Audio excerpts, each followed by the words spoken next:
What's up, y'all? Welcome to the 5th episode of the Pickup Podcast. Pick up. What's up, y'all? I feel like it's been a while. I know we kind of got like off track on like the days, but we wanted to make sure that we at least got one episode in this week. So For sure. Can't wait for this. It's about to be a good one. Yeah, this is about to be a good one. So as you guys know, we're recording this on like the day, I guess, a couple days before on the 5th. On the 5th, on the NBA All-Star Game, which takes place on Sunday, March 7th.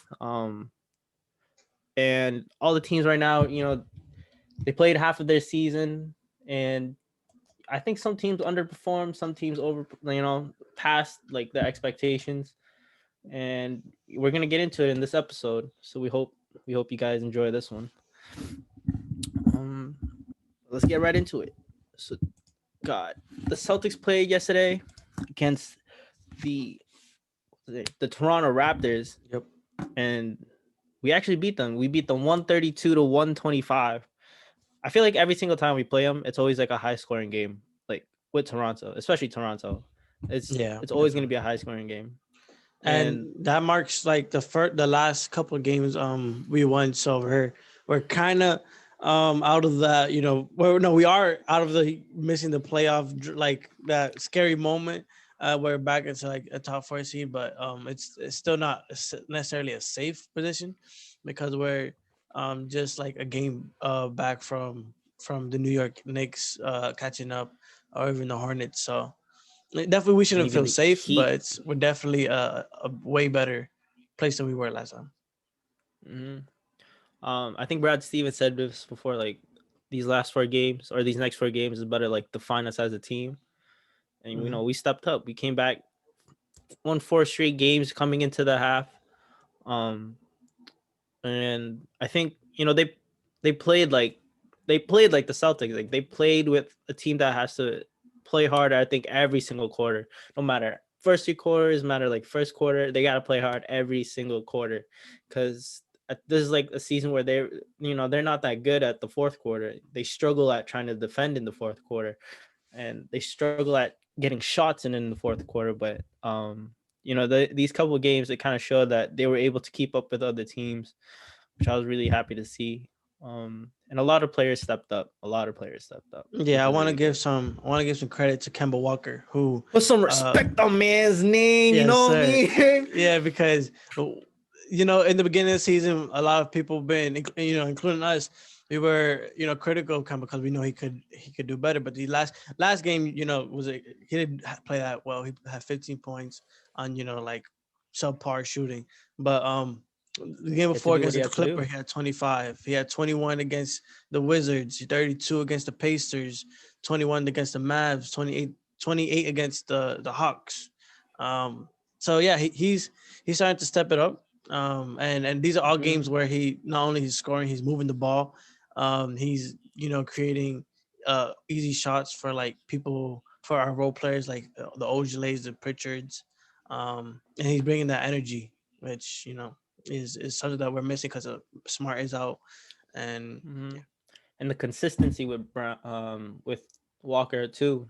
Don't forget that he was kind of like inconsistent like the beginning of the season, but he's getting his confidence back, which is, I think that's for him, it's like a big thing. He's like a player I think that can play off like the hype off the crowd and off his teammates. So I think this was good for him, to be able to like step up in moments like this where it's a difficult season, but like for him, it's also been a difficult season coming back from season, off-season injury. And I'm just happy that Kemba Walker was able to play. He's always smiling. So yeah, even if like he's doing bad, I don't understand, but if it works for him. Yeah, if it works, bro, it works, bro. Just he came in and did what he had to do. Yeah.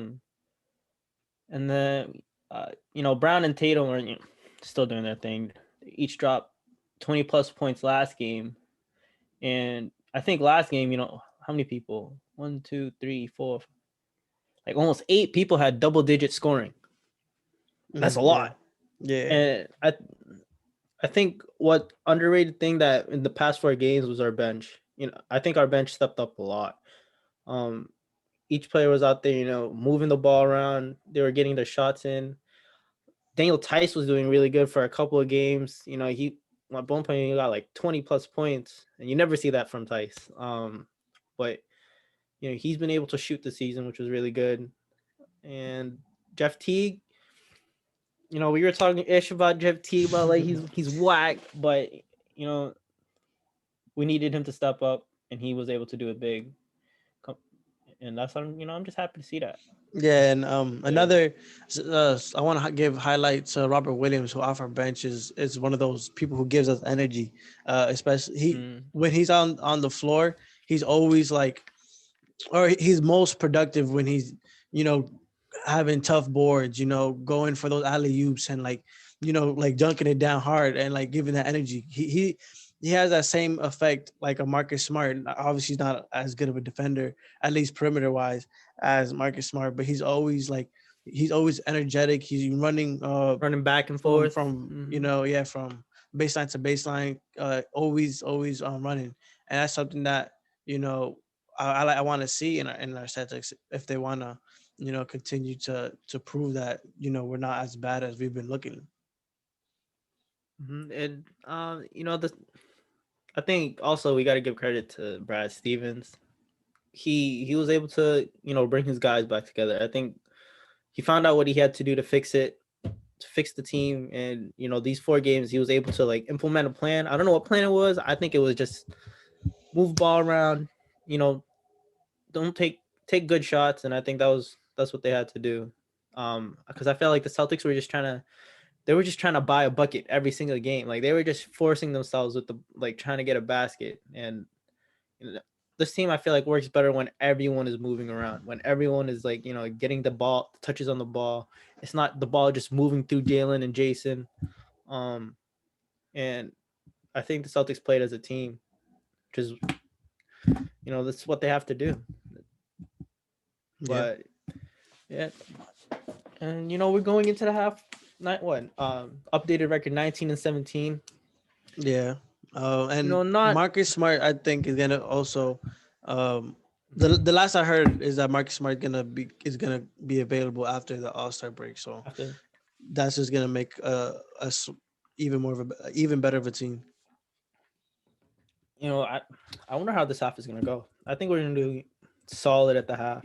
Yeah, there's two ways it could go. Either we can the break can lose our momentum, our win streak, and we can go back to losing a lot of games that we should win, or the All-Star game can give hype or give a lot of motivation and put fire in like Jason Tatum, Jaylen Brown, who are in the All-Star game, and Marcus Smart come back can like energize us even farther to get a good win streak. All right, I'm gonna ask you this: at this point in the season, would you still sell or keep the team that you got? Because me and you've been talking about like, I don't know. I still don't think this team is able to. I still say keep. Because there's a lot of our players are still showing us, our young players are still showing us that they can, play some valuable basketball in their future. Robert Williams, for example, he's someone who he's putting himself in a place where he could be a starter soon. He's Pritchard. He's already had it. I feel like I've sung so much praise for Peyton Pritchard, and this. He showed that he can make shots and be a good scorer off the bench. Let's see, we got Aaron Neesmith. There's a lot of times where he's also showing that defensive energy, and he shows that he's not just someone who's going to stand there in the corner and shoot. He could, be valuable or at least a plus when he's on the other side of the floor and on defense. And I think give these guys some time. I'm not saying they're going to be that Aaron Neesmith is going to become Klay Thompson or something like that, but like these are all players who can be valuable in a championship run for Jason Tatum and Jaylen Brown. For me, I think I want to change my view. Like I still think yes to trading, but minor trades. I think there's still some players on this team that the Celtics can give up, and I think that are, to other teams that are willing to give up players with like expiring contracts. I think it's just minor trades that they could do, not big ones, but there are some big names on the market right now. Like as of today, Blake Griffin got bought out by the Detroit Pistons, so he is looking for a contending team, but he is looking at the Nets, which is going to be insane. That's gonna be scary. I don't want him to go to the Nets. Yeah, I don't want him to go to the Nets, but it's looking like he's gonna go to the Nets. Like the Nets have, I don't know, they can give him. Too. Would he go back to the Clippers though? Like what they did in Greece, man. Like true. But they're even talking about the Lakers. Shoot, I don't know, bro. If he goes to the Lakers, man, like it's just I don't want him going to these like top teams. Like I know for him at this time of his career, like he wants to go to like a team he knows is going to go to playoffs, far into the playoffs. But I don't really want him going to these top teams like the Nets and the Lakers who are already stacked, but we'll see. We'll see where he chooses to go. I don't think the Celtics are going to be really interested in him because I don't really know where you could fit him, Right. Like he's not really the same Blake Griffin, like that, athletic Blake Griffin just running to the paint every single time, like slam dunking on everybody. But I don't really see him having a good fit. Like I don't really see him getting the minutes he would be getting on the Celtics compared to other teams. Yeah, so, and you know me, I've continued to kind of say the same trade, but Andre Drummond is still a player who I would really like, just because he creates, like, he's such a beast on the glass, and such a presence that I think the Celtics are going to really need. But and he's relatively young, compared to other people on the market that he could grow with, Tatum and Brown, and be at a ripe age. I'm talking to him like he's some fruit, but like he could be at a great age to participate in a championship. But then it goes to like, what would you give up for him? There's a bunch of players, and someone I didn't even talk about, Romeo Langford, who's been injured the whole season, but last season he also showed some promise, and as a great defender who can even create his own shot sometimes. So yeah, it'll just be of what would we be willing to give up. But yeah, it's a small trade that I would be interested in, definitely. So looking at the teams and the standings right now, do you think it's going to change? You think the teams within the standing points, do you think they're going to move up or down? Like what team do you see? I think Miami still has some room to go up. I think the Knicks are actually really, really good and really fun to watch. I just love like watching them and how energetic they play. But I think they are gonna come back at least a little bit. They might still make the playoffs, maybe as the 8th seed.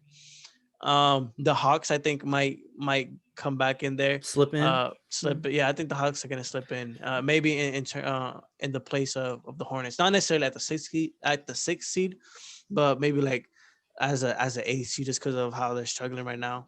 But I just don't see the young Hornets. Like LaMelo is he's super fun to watch, but I don't see that team making the playoffs this year.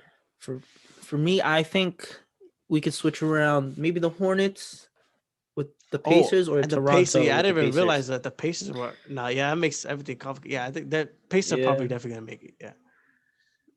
But the Eastern Conference is kind of like it's close. Every team's like one game back. Yeah, for the Eastern Conference, it's there's a whole bunch of teams that you could make an argument that to make the playoffs. But let's get into something called SWOT analysis. We're just gonna talk about the Celtics. At this point in the seasons, the strengths, weaknesses, opportunities, and their threats. We kind of already touched upon it. But we're just gonna give like each individual reason for why. First, so if you want to go first, I'll ask you, what do you think of the strengths that the Celtics had up to this point in the season? I think it's gonna be our top two guys. Like we have, So we're Jaylen very and top, Jason, yeah, top two or three. I'll put Kemba now that he's starting Kemba. to come back to reality. But I think we're very top heavy.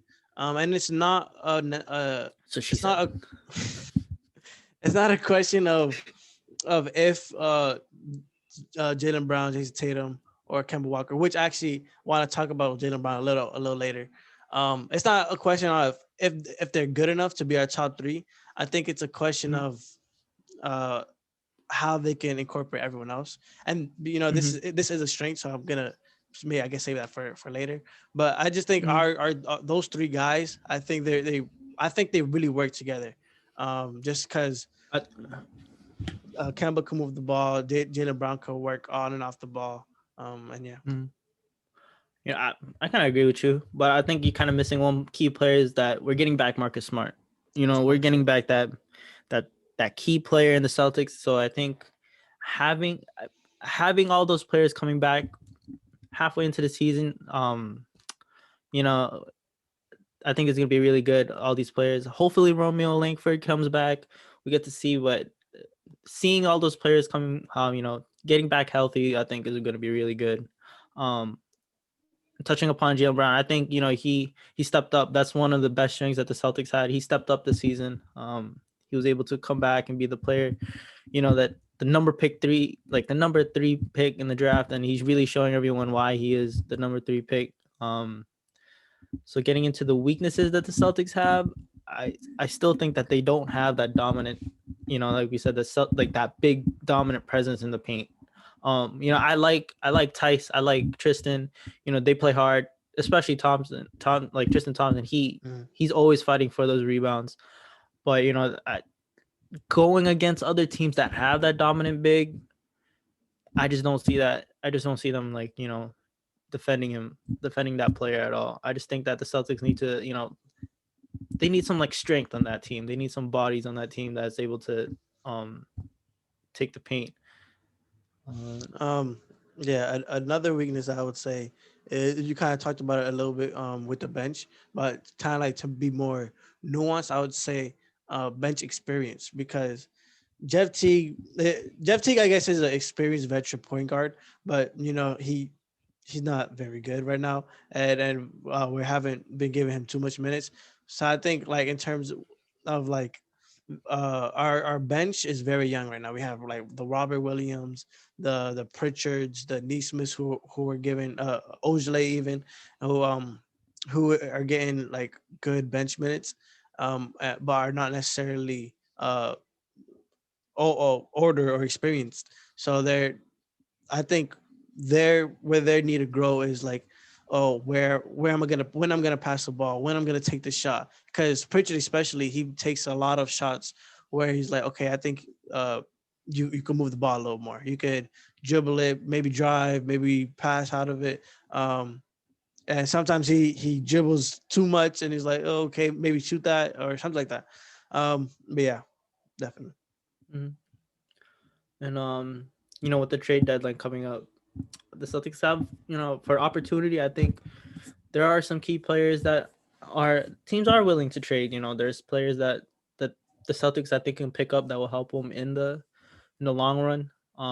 So I think that the Celtics might try to be aggressive in the trade deadline. I hope they are. There's a lot of opportunities that they have to become a better team. But I think another one that they could do is, I think they just need practice. There's, this upcoming like this break they had. I think they should be taking practices, because the Celtics, they thrive on practice. Like to be able to see what they're doing wrong and then like fixing it, I think is really important with them. So hopefully hopefully the season slows down where they could see what they did last half of the season and try to fix on things. So there's a lot of growth that they could do, and yeah. Yeah, because I'm not 100% sure, but the Celtics they're not practicing, right? Are we like one of the only teams not practicing because of I think COVID and stuff like that? well, yeah, I think also that, and like their times between games is so small that they don't have time to practice. Like like they're playing like say Detroit one game, and then the next game they gotta play like Yeah. Indiana, so they gotta like finish that game, then move to the next city, get ready for the next game. You know what I Yeah. mean? So, Yeah. yeah, That's true. practices I think is going to be really important, and just seeing what they have to fix um, for the next half of the season is going to be really good for them. A threat is just health. I think health comes down to the main point for the Celtics. They got to have everyone healthy, especially in the playoffs. We can't go into the team banged up. I think they just need to be able to, you know, be healthy to the point where they can all play together. Because this team's really good when we're all when we're all together and they're all playing healthy. This team's gonna be really good. It's just having all the players play at the same time is something that we haven't been able to do all season. You know, with Kemba gone, Smart was in the rotation lineup, and now since Smart's gone, Kemba's in there, so they haven't really been able to play together. Right. Yeah. You know, Smart has been able to work with the bench. I think he's going to be great coming off the bench. That scoring presence. So I think health is an important part for them. Yeah. For me, I would probably say, just still like the top couple of teams in the East, being the Sixers, the Nets, and even like the ones in the West. And we're a team that we we we get up for those type of games. Like we beat the Clippers, but like even the Clippers, Kawhi wasn't playing. And I think we do play our best basketball when we're playing a contender. But I think in terms of a 7 game series where everybody's healthy, I still don't know if we have enough to get past a Brooklyn or a Philly. So you're saying that, so that's a threat, like playing a seven Yeah, game just series against top. yeah, just literally the top of the top. I don't Yeah. think we're the creme of the crop yet. Yeah. I think the Celtics are really good at being consistently inconsistent.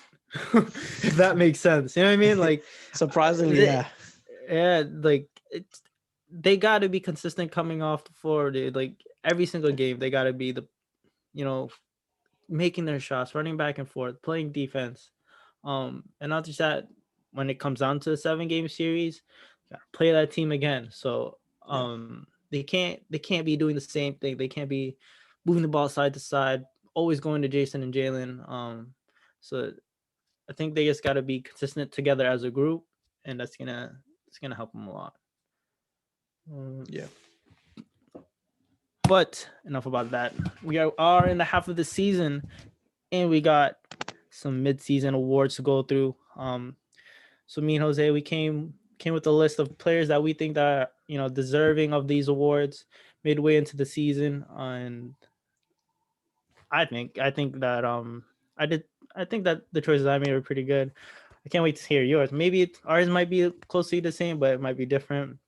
They're So, similar. Yeah. They're similar. all right, let's get into. These are his So we'll picks, just by the do. way. Yeah, these are my picks for this slide. We just did rookie of the year, sixth man, and the coach. Obviously, you got LaMelo Ball. I would give Tyrese Halliburton up there with him, but it's just LaMelo Ball's been taking control of the whole season. He's just when you think of this draft, all you hear is LaMelo Ball. Like Yeah. it's not like his name is already a franchise name, but like he's showing everyone why he deserves to be in the NBA. Like I used to grow up watching this kid, and he used to be a goofball. But when it comes to playing on the court, this man don't play, bro. This man will run back and forth. He will get up there. I don't know, just the finesse he has, and just the player he is at this point of his career as a rookie is really good. And for Yeah. the sixth man, I got. For my rookie is the same. Yeah, Just Lamelo, he just plays with so much swagger.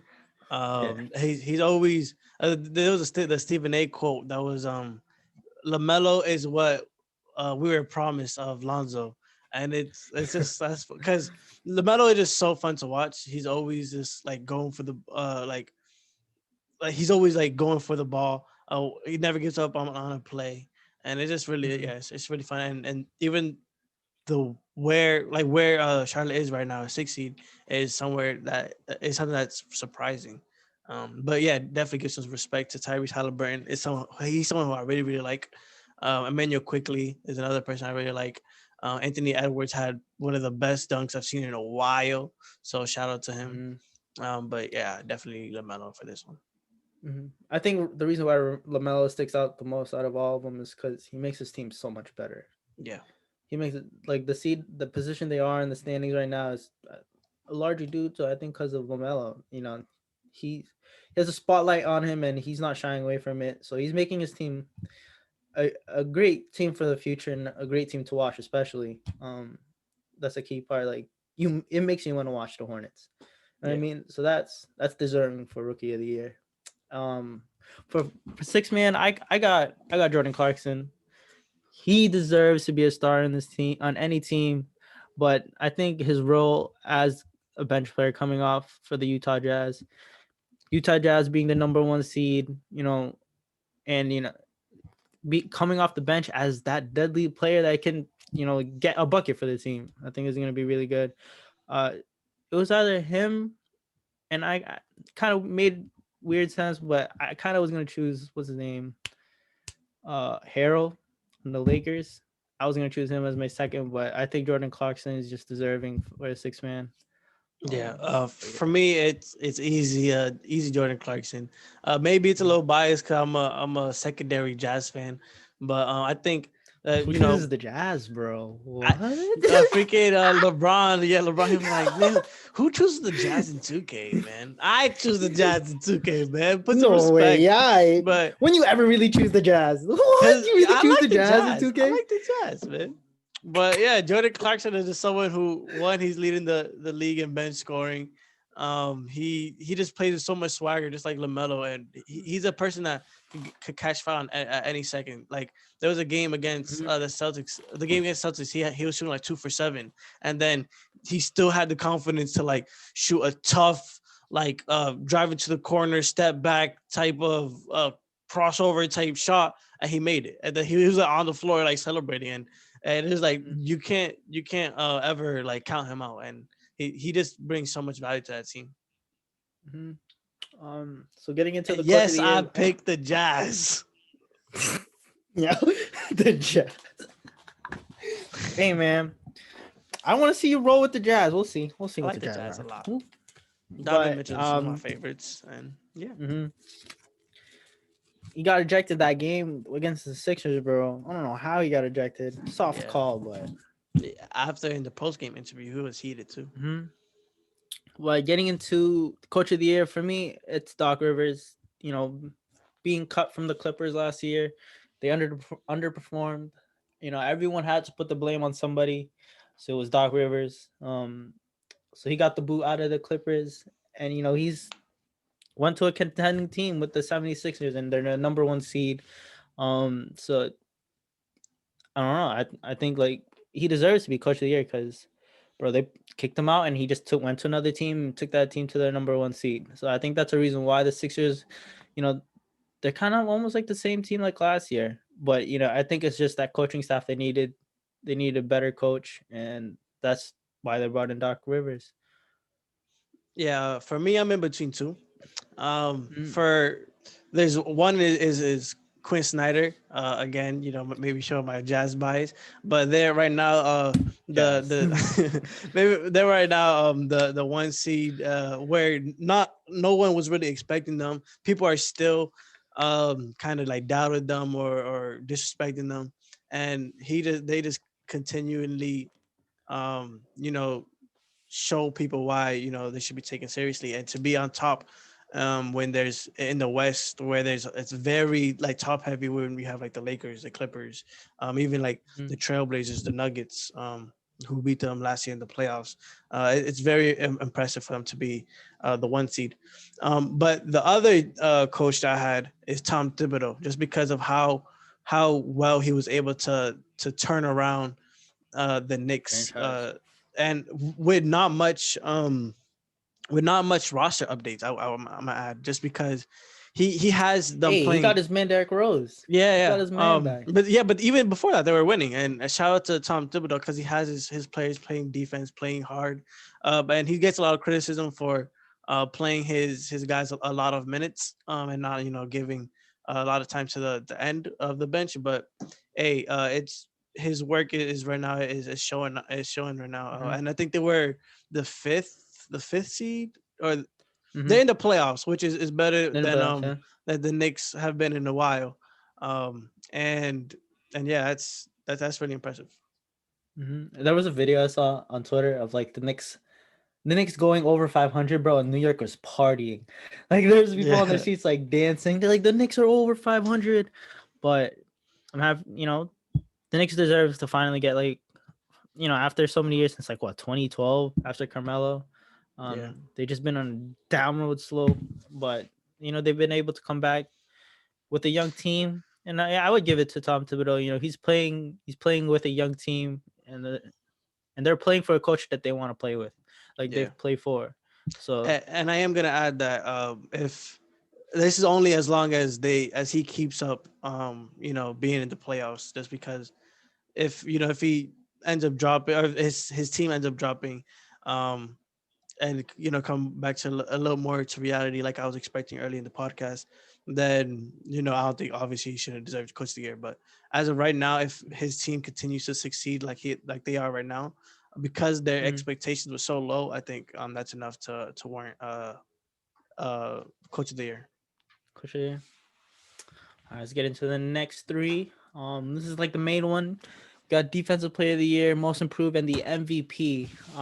So starting off with most improved, there was a lot of players. I think I was gonna choose, but you might think I'm biased choosing Jaylen Brown, but man, it's just like at the beginning of the season, he dropped 42 points in one game, and that was like I think a stat was like the fastest like to 40 points in like 3 quarters or something like that.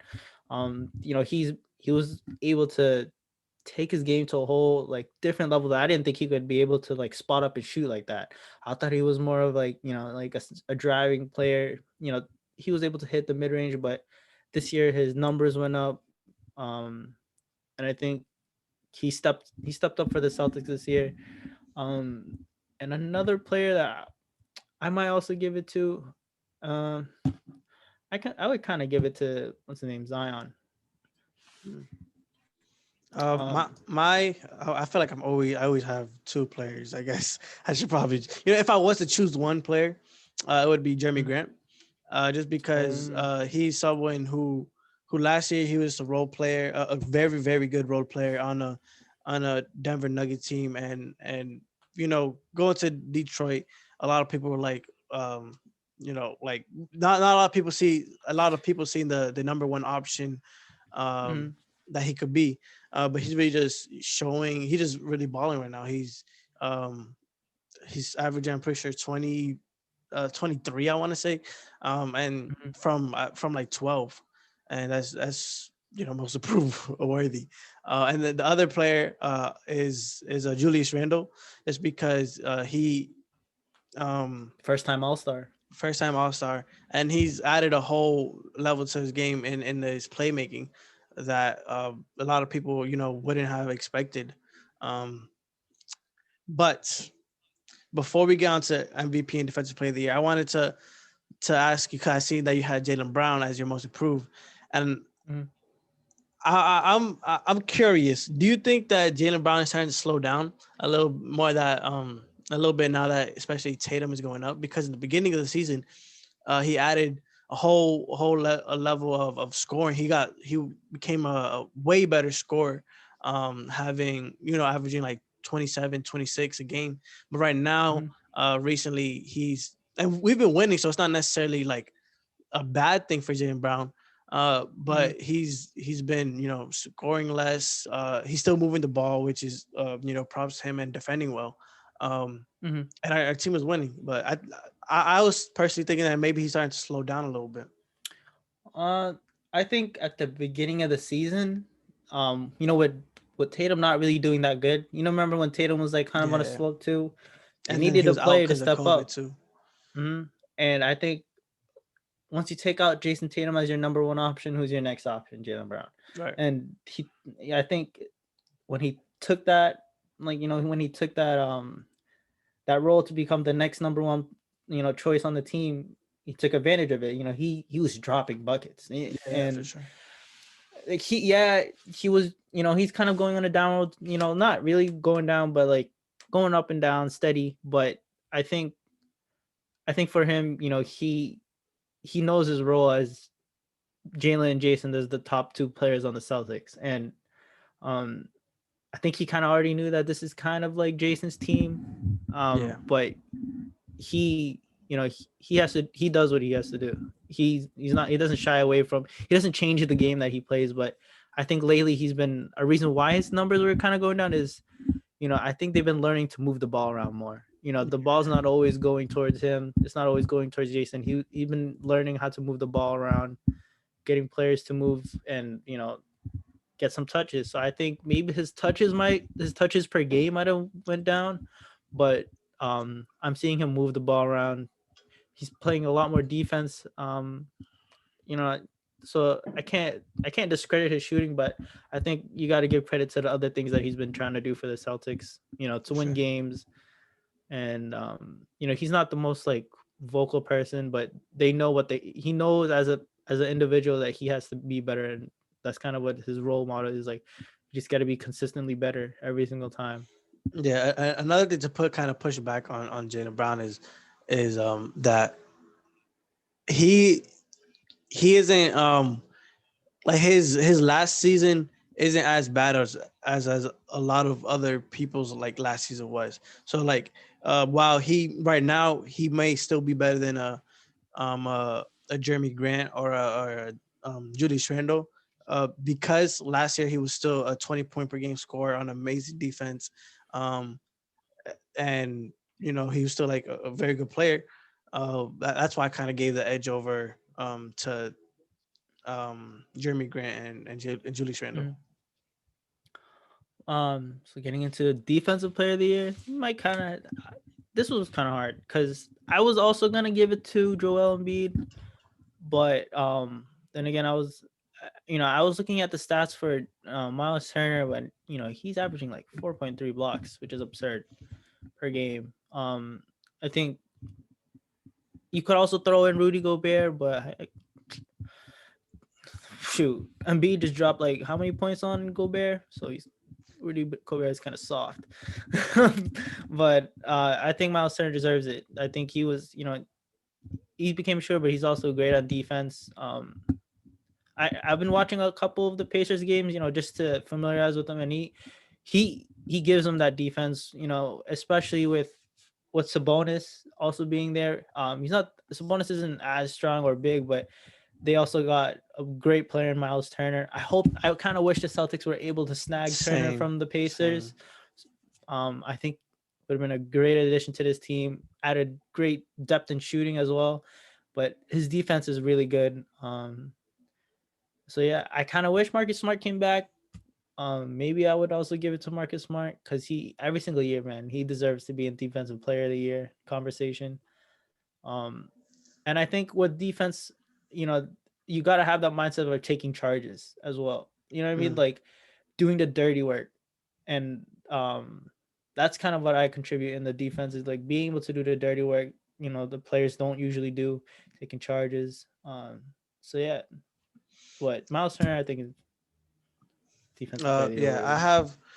I have Rudy Gobert, just because he is Cause he's uh from the Jazz, bro.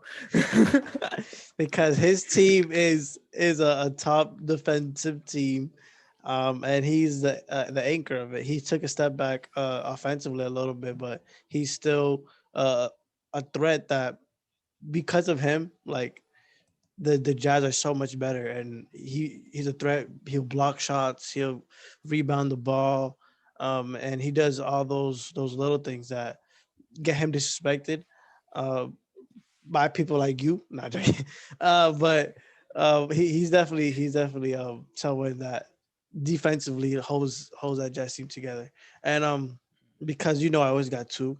I wanted to also put Ben Simmons up there just because I feel like guards just never uh, are in the consideration.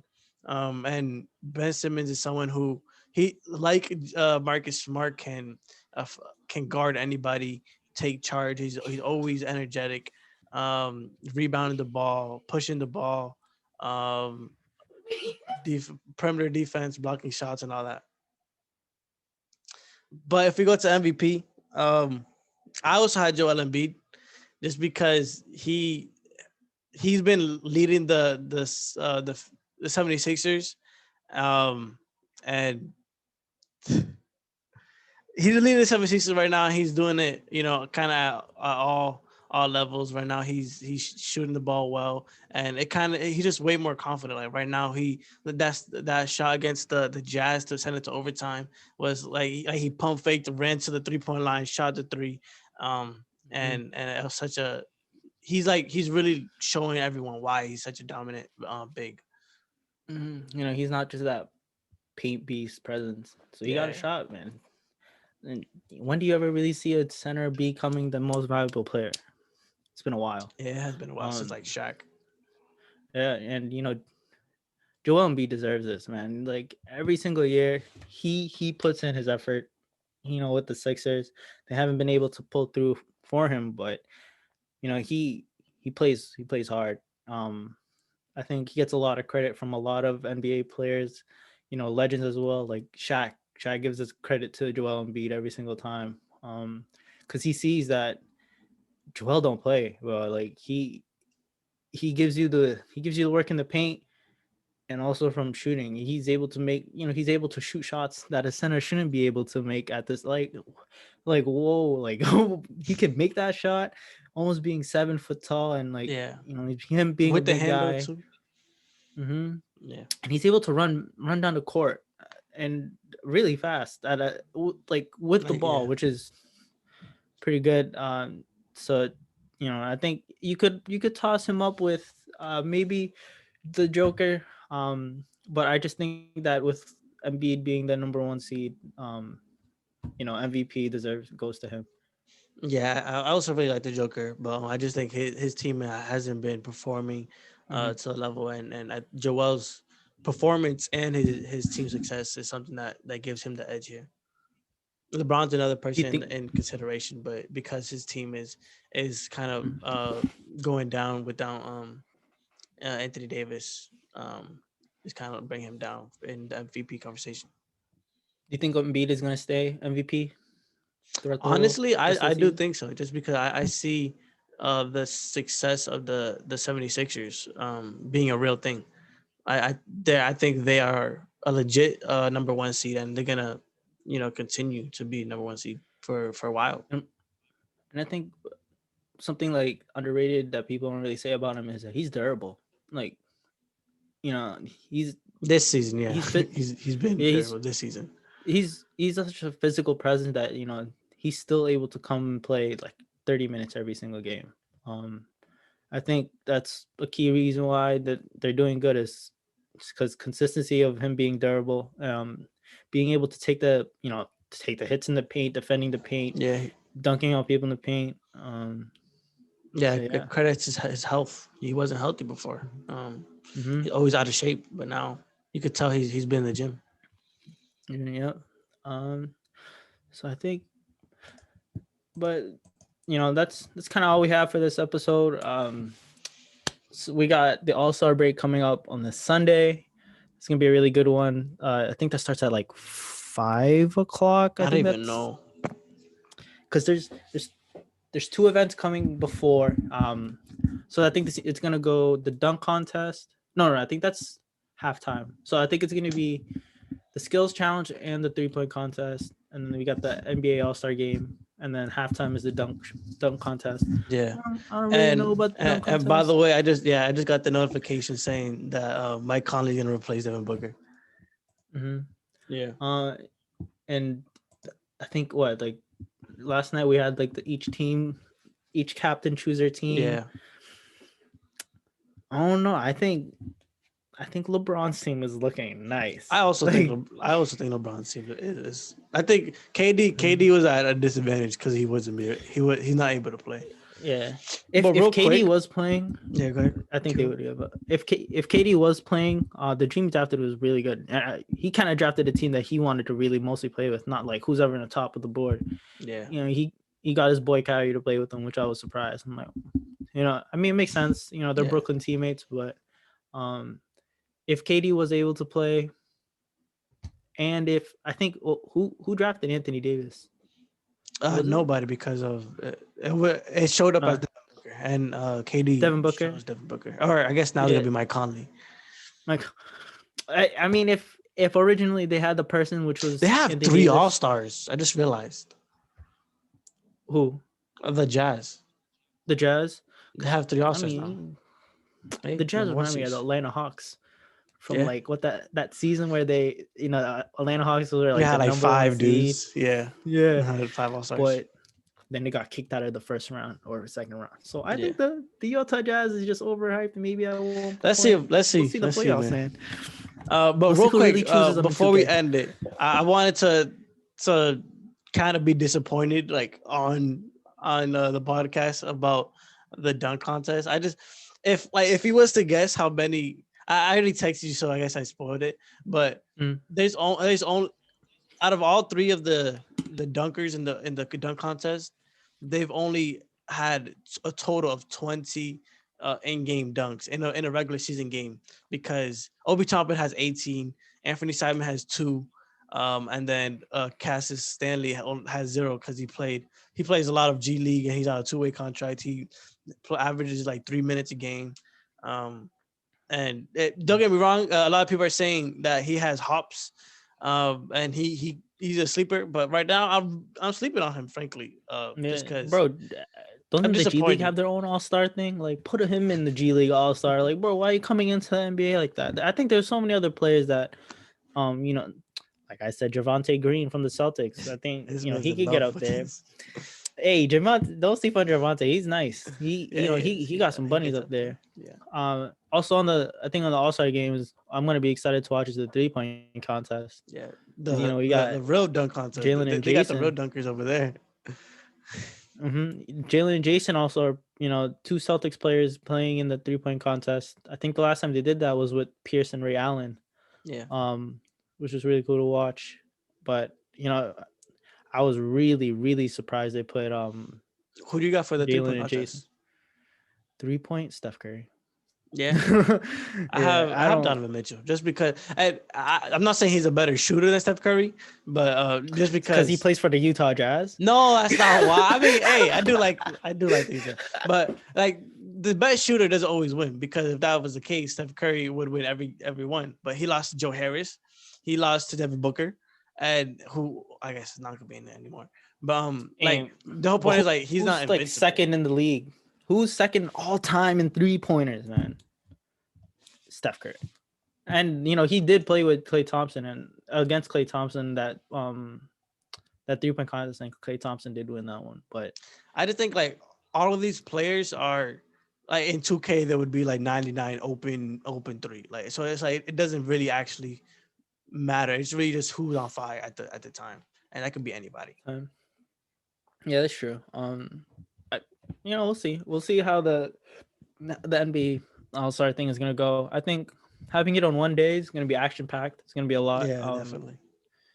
But at least they tried incorporating it. They tried having that into the season, which is such a weird season. But I think at the beginning we were kind of like uneasy about them really having it because with the whole COVID situation. But I think this is just something for the NBA. They always want to have an All-Star game. I think there's some players that deserved to be in the All-Star this year, and they didn't really want to take that away from them, like the Julius Randle. What's his name? Who else was like first-time All-Stars? Jaylen Brown was a first-time All-Star. I don't think that they want to take that away from them for Zion. deserving that spot. Yeah, especially Zion. Zion's a dog. Mike Conley. I wish Zion was in a dunk contest. I don't know why he don't want to be in a dunk contest. Yo, honestly, I hope he doesn't watch act like LeBron. I would watch a hope he's not dunk like contest. I would watch a dunk contest of the 3-point shooters of Jaylen Brown, Jason Tatum, Donovan Mitchell, Zach LaVine. Like I would watch that dunk contest. Yeah, but congratulations to all the first-time All-Stars. Yeah, for sure. Congratulations also to the coming back All-Stars. I think they're gonna have the same game like type tournament they had last year. So it's always now it's going to be much more competitive. But they don't have their players that they chose, like KD, Anthony Davis, Devin Booker. But I think it's still going to be good. So tune in to watch that. And then our next episode, we'll probably talk about how it went. We'll see if our expectations were pretty good. What do you give this season? Like, what do you give out of 10? What do you think? How do you think it's going to go? Honestly, I think I'm going to be pleasantly surprised just because I don't have that high expectations. So I'm going to say like an 8.5. Oh, that's pretty high though. Oh. For me, I might give like I might give it a 6. 6? Yeah, because like the one last year was so good. Like, yeah, that's true. Like there was controversy within the dunk contest, and then the All-Star game was just so fun to watch. That was so amazing. Fun to watch. Probably the best one I've honestly ever watched, to be honest. So like if it beats my standings on like the one like last year, you just gotta. I think it might be fun to watch again. So we're just gonna cut it here, guys. We hope you enjoyed this episode. We tried getting into a lot this episode with like the mid-season wars and the Celtics because it is half of the season. But yeah, we'll see you guys next time on the next episode. You know who it is. Yep. Like, subscribe, comment, share. The Pickup Podcast. Bell. I don't know. You got me, I'm out. Zoe, shout out to the Celtics. And then you got Jose, the Utah Jazz lover. I don't know how you're the Utah Jazz. Stop sleeping on it. I'm telling you. Like, how are they the 1 seed and still slept on? That's crazy. That's crazy. We'll see in the playoffs. We'll see what they got. You're going against players in the. Hey man, we'll see. We will definitely. But that's all, y'all. Catch y'all later. Peace.